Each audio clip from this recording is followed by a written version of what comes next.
Well, today we continue our coverage of Severe Weather Awareness Week. And Sam, you had a chance to go to Gaylord recently. Yeah, I did. And I talked to those impacted by the tornado that happened last year and heard what they learned from the disaster. Our neighbors' houses, our business partners' houses, businesses themselves, commercial spaces, all completely taken out in the blink of an eye, really. Nearly 1 year ago, an EF3 tornado ripped through this town, leaving behind an 18-mile-long path of destruction, killing 2 and injuring dozens more. Severe weather can happen anywhere, anytime, and to anyone, and this town knows that best. Oh my God, look at it.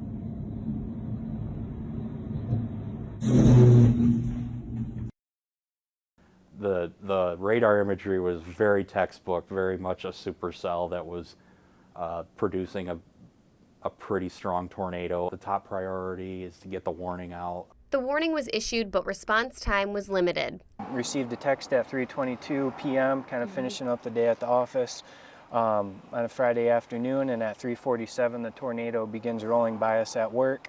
So I had left the store just a few minutes before it hit. I was in my car. My cell phone went off about the warning, the tornado warning that there was one in Gaylord. So I turned around and went back to the store, and by the time I was there, the damage was already done. Stories like this all across town. Businesses destroyed. Just the inside of the store is just demolished.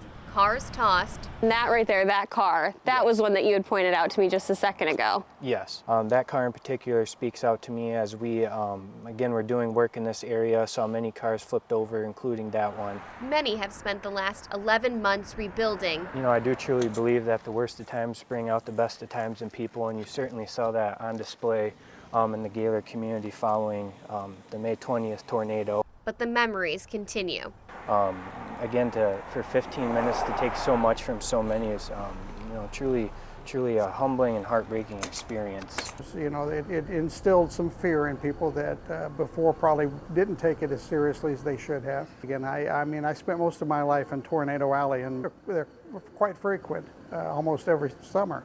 But here, you know, it was a shock. Us meteorologists agree this storm was rare. You don't typically see a larger severe weather event like that up here in northern Michigan. So for it to happen in little Gaylord, where it's not really that common, that's definitely a testament to say that it could certainly happen wherever it wants to in the state of Michigan, including the Grand Rapids area. Which is why the time is now to prepare. Have plans, have something ready so that if there is a warning that you know what to do. I mean, that's what saved our folks.